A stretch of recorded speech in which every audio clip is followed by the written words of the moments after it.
Welcome to RAW Confession. If you like crazy, unbelievable stories, make sure to subscribe and hit the bell so you don't miss them out. Let's hop into today's story. I simply couldn't believe what I was seeing. Joni, my wife of 7 years, was on a table in the dining car with Jim, her friend, having intimacy with him. I looked around, thinking there had to be an attendant or a waiter somewhere, but oddly enough, there wasn't. At that moment, whatever love I had for my wife died. This was supposed to be a fun excursion for the two of us to reconnect. I was surprised when she told me that Jim, a friend of hers from work, would be there, she insisted. He was a friend to both of us, but in truth, I didn't care for the guy, and I couldn't think of any reason why he wanted to tag along at the time. But now I knew. I also knew I would need evidence for my divorce. Oh yeah, we were finished. Sure, the sight of them on the table got me a bit excited, but there was no way I was going to stand for this total disrespect. I pulled out my cell phone and began recording their tryst on video. I had no desire to watch or hear what they had to say. It seemed like they had intimacy forever on that table, and I couldn't believe how rough Jim was with her. She seemed to even enjoy it. Maybe I should have been rough with her, but that just wasn't my style. Finally, they stopped, and Joni straightened out her dress, giving Jim her panties, the sexy new panties I thought she bought for me. He smiled and brought them up to his face, taking in her aroma. "We have to be careful," she said as they took their seats. "If George finds out about us, he won't be happy at all." "Ah, that wimpy Jim," said with a sneer. "We've been intimate for the last year, and he's never found out." What I thought to myself, this been going on for a year. I knew things had been a bit strained between Janie and I, with my work schedule being so harried, but damn, that's what kept a roof over our heads. Sure, Joan worked too, but her salary, such as it was, went to pay for things.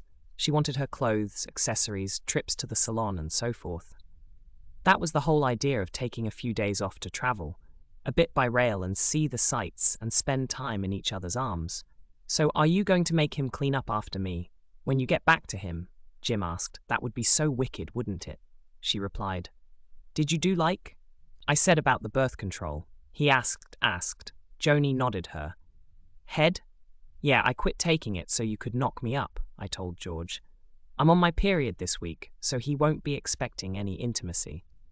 They both had a good laugh at that. "So why do you stay with him? You obviously don't love him, or you wouldn't be doing this to him," Jim asked.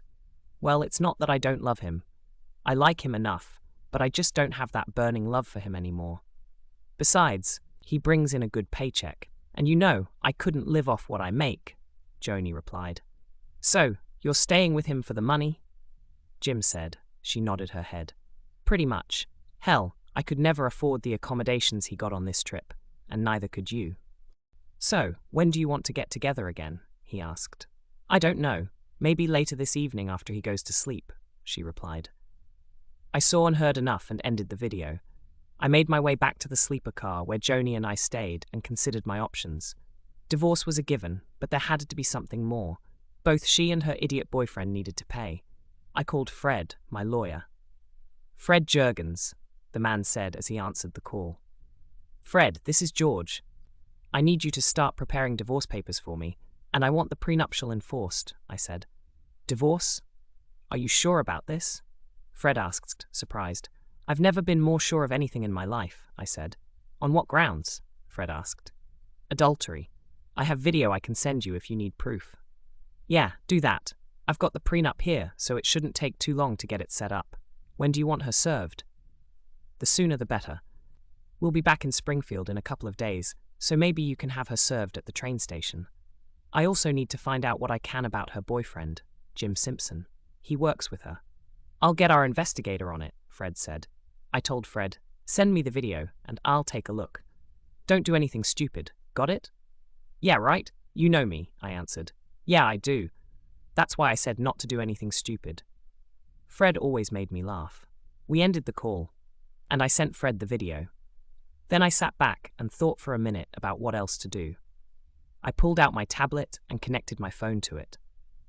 After transferring the video to the tablet, I turned on the phone's hotspot and used that to connect my tablet to our home network through a VPN, or virtual private network.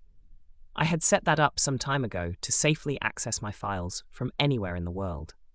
The first thing I did was log into our banking and perform the typical tasks: closing joint cards, moving funds around, etc.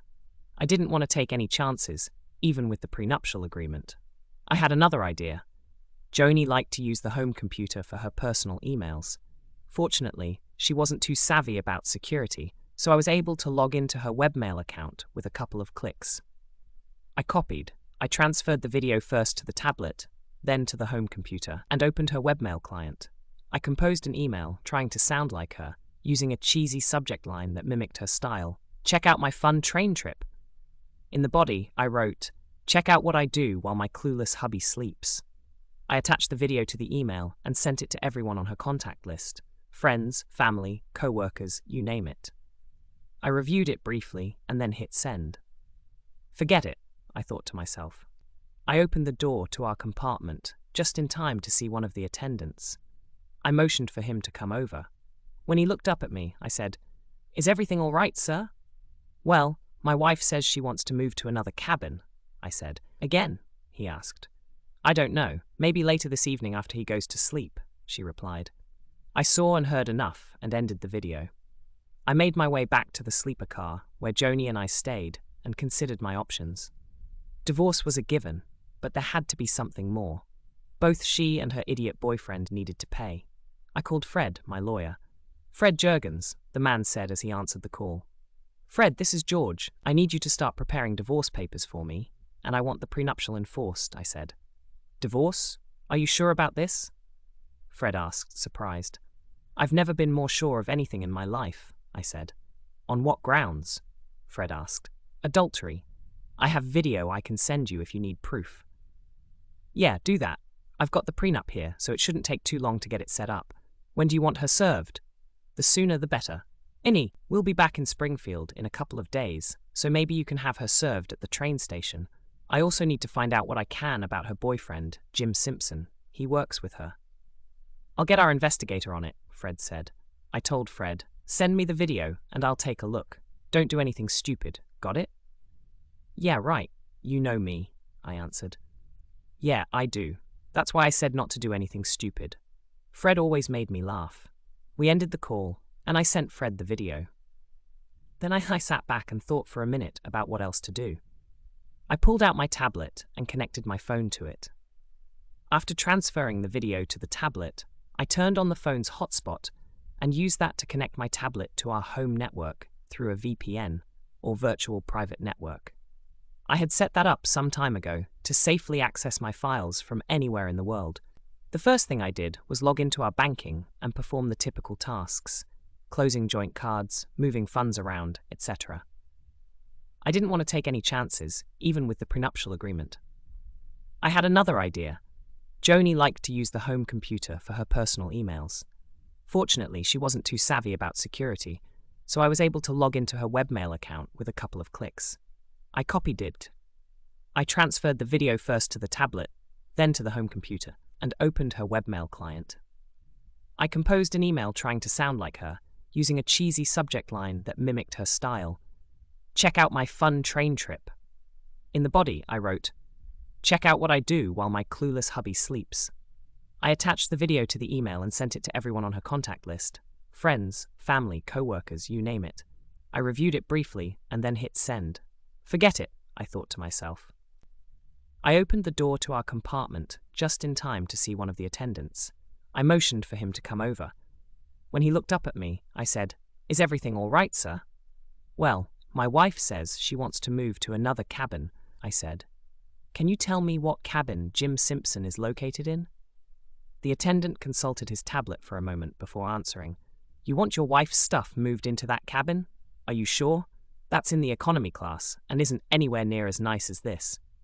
"That's life," I said. He nodded in understanding. "I see. Sure, I'll help you get her stuff packed up." We worked quickly, not really caring how nicely her clothes were packed. Once we finished, I helped the attendant take her stuff to his cabin, which was less than half the size of ours. I laughed as I tossed her things on his little bunk bed.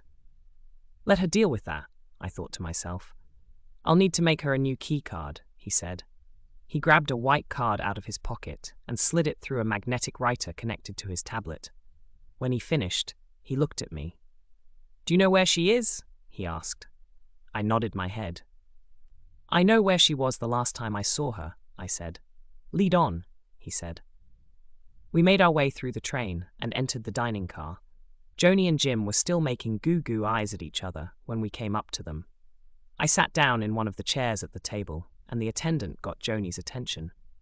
"Yes," she asked, looking perturbed. "I need to give you your new key card and collect the old one," he said. She looked surprised. "What do you mean?" she asked. "Apparently, there was a mix-up in cabin assignments, so I need to give you your new key," he said. This guy was as cool as a cucumber, I thought. Aggravated, Joni pulled out her key card and handed it to the attendant. He smiled and gave her the new card. "Thank you," he said. "Have a nice trip." He turned and walked away. Joni looked at me, angry. "What the hell are you doing?" she asked. "I'm just making it easier for you and Jim to play around," I said. Her eyes grew wide. "What do you mean?" she asked. "You think I don't know about the two of you?" I asked. Joni started to look nervous. She glanced at Jim, and he looked perturbed. He looked at her key card and noticed the cabin number. "Wait, that's a key for my cabin," he said. I nodded my head. "I figured that way you two wouldn't have to be intimate on the dining room table. I realize it may be a bit cramped, but that's the way it goes. By the way, did Joni ever tell you about the prenup she signed when we got married?" "What are you talking about?" Jim asked. "Well, if you're going to be intimate with her," I began, "you should know that someone's wife. You should find out a little bit about her first, don't you agree?" I asked. "Look, it was just all in fun. We didn't mean anything," he replied. Joni spoke up. "That's right, George. It was all just fun. It doesn't affect our marriage in the slightest." "Really?" I asked, pulling out my tablet. I advanced the video to the part where they were talking and pressed the play icon. "Listen to this," I said. "I like him enough." We said goodbye and ended the call. The phone rang the second I put it in my pocket. It was Joan's cousin, Lisa. I answered the call. "What do you want, Lisa?" I asked. "So you finally know about Janie," she said. "Yeah," I said. "I take it you're going to divorce the no-good woman?" she asked. "Of course, already have things in the works." "Good. You know, I've always had the hots for you." The truth was, I found Lisa to be smoking hot as well, I said, but I was married to her cousin, so that made her off limits. "Well, you're pretty hot yourself," I told Lisa. Lisa had this thing about wearing short skirts and tiny ripped shorts around me, and it always got me excited. "So you've noticed," she said. "Of course," I replied. "So now that you've kicked the cheating woman out, do you think we can hook up?" "Maybe once the divorce is final," I replied. "Okay, I understand. I've waited 7 years for you, so I guess I can wait a few more months. Then I'm going to blow your mind and take care of you in every way." "I'll see you when you get back," I said. The call ended, leaving me feeling excited. Something good might come out of all this, after all. The next 2 days went by pretty fast for me. Most of my time was spent on the phone. I rarely ventured out of my cabin, so I wouldn't have to face the two cheaters. I had heard from Fred, who confirmed what I suspected. Jim Simpson was a well-known womanizer who had been divorced twice for cheating. His last wife had also filed charges of domestic abuse against him. I figured that Joni would gravitate towards someone like that, but I hoped she would wake up in time and leave him. Shortly before the train pulled into Springfield, Joni knocked on my door. "Who is it?" I asked through the closed door. "It's me, Joni," she said. "What do you want?" I asked. "I want my husband back," she cried. "Tough luck," I said. "I want a loyal and faithful wife who loves me, but I didn't get that, did I?" "Please, I made a mistake," she cried. "You went way beyond a mistake. Get out of here before I call security. You're supposed to be in the economy section," I replied. "Please, can't we just talk?" she cried. "No, go away. I never want to see you again." I heard her sniffle as she walked away. A part of me was sad for her, but I really didn't give a damn. She brought this all on herself with her lying, cheating, and disrespect. I got off the train and looked around to see if I could spot her and Jim. I saw them a few cars away, getting off the train. Neither one of them looked too happy. Tough, I thought to myself as I looked on. A man approached Joni and handed her a manila envelope. She opened it, then collapsed in tears. I smiled and walked away. I got in my car and made my way home. I noticed that Joni's car was gone, and all of her stuff had been taken, including a few pieces of furniture she had when we first married.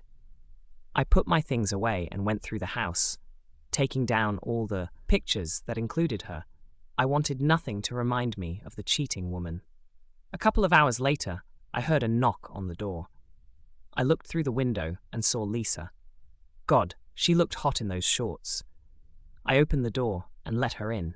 She carried a large dish of something that smelled like lasagna. She walked in as though she owned the place and set the dish on the kitchen counter. When she turned back to me, I looked her over. She wore a short t-shirt that came just below her breasts, and her shorts were even shorter than I remembered, with just a tiny bit of material between her legs. I wanted to make sure you had something good to eat. I don't want you to get hungry, she said. Thanks, Lisa. I appreciate that. Her eyes sparkled as she smiled. Would you care to stay and have dinner with me? I'd love to, she said. You go get washed up. I know where everything is. I headed upstairs and washed myself up quickly before coming back. By the time I returned, the table had already been set, and Lisa had even poured us each a glass of wine. I pulled out a chair for her, admiring her shapely thighs as she sat down. She grabbed my plate and dished out a nice chunk of lasagna, thick with meat and dripping with layers of cheese. This took a lot of work on her part, I thought. After she dished herself a small portion, I looked at her. This looks delicious, I said. Thanks. I love to cook, especially for someone I truly care about. Indeed, the lasagna was as tasty as it looked, and I ate every bite, even cleaning the plate with a piece of garlic bread she made. You must have been hungry, she said. There's no way I'm wasting food this good. That was the best lasagna I've ever tasted. She smiled as she came next to me. I'm glad. You liked it, she said, sitting in my lap. There's lots more where that came from, and maybe someday I'll even bring you dessert. She headed lifting her shirt up to reveal her nicely shaped be-up breasts. I need to get home and feed my cat, but I'll be by tomorrow. I can't wait. I said. She smiled as she stood. This is just a preview of what I have in store for you. I guess I'll just have to let little George take care of me until your divorce is final, little George. I asked. That's what I call Myra, like to fantasize about you being intimate with me while I use it on myself. Well, let's hope. Joni doesn't fight the divorce. We kissed for a while. Before Lisa left, fortunately, Joni didn't fight the divorce. Apparently she realized I had her dead to rights and decided to end the marriage. The two of them were able to keep their jobs, but from what I heard it was by the skin of their teeth. She signed the paperwork and called me to apologize and tell me that it was a done deal. Fred called to let me know the signed papers were filed, and I would be a free man in days. Was I happy? I was glad to be rid of a cheating wife, but a part of me felt like something was missing. I had loved this woman exclusively for years and had hoped to retire with her, surrounded by children and grandchildren, but that wasn't meant to be. I was also frustrated that I hadn't gotten any revenge on Jim. I had thought about filing for alienation of affection, but Fred said that was a waste of time. I thought about beating him to a pulp but decided against it since I had no desire to go to jail. Lisa came by every evening with something she had prepared, and we would share the evening meal. She even marked my calendar, counting down the days until the divorce would become final. She was a relentless tease, and even gave me a couple of DVDs filled with selfies and homemade videos of her with little George. Soon enough, the 30 days were over, and I got the paperwork saying it was a done deal. I was surprised that I didn't hear anything from Joni, as I figured she would have called or done something stupid by now. But she didn't. Lisa didn't wait for me to call. She came over that day and knocked on the door. I thought that was strange, as I had already given her a key to the house and told her she was welcome anytime. I opened the door and got the shock of my life. There she was on the front porch, standing completely naked. I brought her inside and kissed her hard, rubbing my hand all over her smooth skin. She kissed me back just as hard, tearing my clothes off the whole time. As we held each other, I knew that I had to be with this woman for the rest of my life. She must have thought the same thing, because she turned on her side and looked me in the eye. I've always loved you, George. I'll never do to you what my stupid cousin did. I want to spend the rest of my life right here with you. So does that mean you'll marry me? I asked. She smiled and threw her arms around me. Yes, baby, I'll marry you and make you the happiest man on earth. We kissed and made love some more before falling asleep in each other's arms. A few days later, I got a call from Joan's father. Lisa and I had just finished making love and were lying back on the bed watching a movie while sharing a bowl of popcorn. George, Jan's in the hospital, he said. I sat up, surprised. What happened? I asked. That man she's with beat her half to death. I told her to call the cops, but she refused. Is she going to be okay? I asked. Eventually, but I don't think she will be for long if she stays with him, he said. All right, we'll head over and check it out, I said. We? Her father asked. Yeah, Lisa and I said. Lisa's there with you? He asked. Yeah, I couldn't have gotten through this without her. Okay, I understand. I'll meet you at the hospital, he replied. After we ended the call, I explained to Lisa what happened and told her what I had learned about Jim Simpson. We were both pissed at Joni for what she did, but neither one of us wanted her physically hurt. We cleaned up, dressed, and headed to the hospital. After talking to the nurse, we were led to her room. She looked horrible. Her face was black and blue, and one eye was swollen shut. One arm was in a cast, and an IV was dripping fluid into the other. She moaned weakly as we came into the room. I wanted to hold her and tell her everything would be okay, but didn't. Mr. Doula, she said, a tear streaming down her cheek. I held up my hand to stop her. George is fine, I said. What happened? Jim wanted to use my car to take his date out, and I told him no. He got pissed off and started hitting me, calling me names. I told him that was my car and that nearly half of my check goes to making the payments, so there's no way I'd let him use it to impress some woman. He wouldn't stop beating me until I threatened to call 911. That's when he took off. I don't know where he is. I had a real hard time breathing, and my chest hurt real bad, so I called 911, and they came and brought me here. Did you tell the cop what happened? Lisa asked. No, I was afraid to. I thought if he was taken to jail, he'd kill me when he got out. I shook my head at the things I was hearing. So let me get this right. You ran off to live with the guy you were cheating on me with, and now he's cheating on you. Is that right? She sobbed as she nodded her head. Yeah, I really messed up, didn't I? Yes, you did, Lisa said, but you don't deserve this. He committed a crime, and he needs to be locked up. Joni, I said, did you know he has a history of domestic violence? I knew he could be a bit rough, but no, I didn't, she said. Lisa wrapped her arms around her cousin and tried to comfort her. Joni noticed the diamond ring on Lisa's finger. Are you engaged? Joni asked. Lisa smiled and nodded her head. Yeah, George and I are getting married. Joni began sobbing, her tears soaking Lisa's t-shirt. But you're still my cousin, and I still love you, even though I think you're a stupid woman for what you did to George. Just then, Joan's parents came into the room. They were furious when Lisa and I told them what happened. All right, Cliff told Joni, we'll stay here with you, and we'll move you back into the house when you get discharged. You'll stay with us until you can get back on your feet. He looked at me and motioned me into the hallway.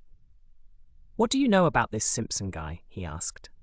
I told him what I had learned from Fred, and he nodded his head, taking mental notes. And you say he works with Joni? Yes, I said. He nodded his head some more. Okay, I'll take care of Simpson. I'm not going to get into it with you. You don't need to know the details. Trust me. What's with you and Lisa? Well, she helped me get through the divorce, and we're now engaged. I said. He smiled as he nodded his head. I'm not surprised. She's always had a thing for you. Congratulations. At least you'll still be a part of the family. Thanks. Is there anything I can do to help with Simpson?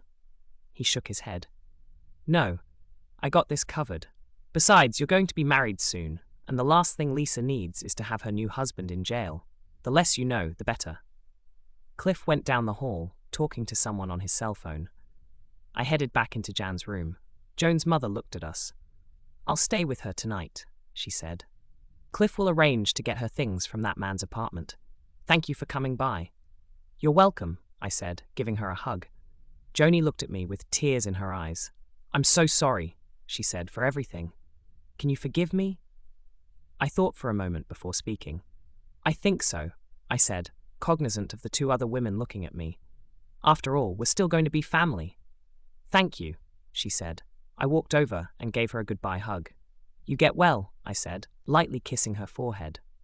Take good care of him, Joni told Lisa. Lisa smiled and nodded her head.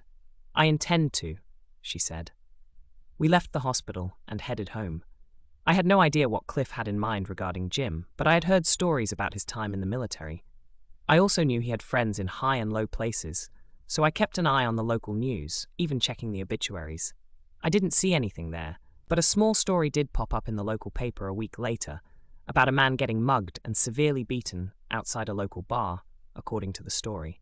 The man, identified as Jim Simpson, was confronted by a group of men who ended up breaking 3 of his ribs, his jaw, a kneecap, and an arm.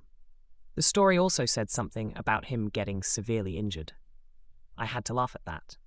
Cliff got Joan's things from the apartment and moved her back into his home. Her parents hated what she did to me, but she was still their daughter, and they still loved her. Lisa and I married a couple of months later. Since her parents had died several years ago in a car crash, Cliff walked her down the aisle and shook my hand. Joni came with her parents and cried as the preacher pronounced us husband and wife. We had a great honeymoon in Las Vegas, where Lisa screwed my brains out as often as she could.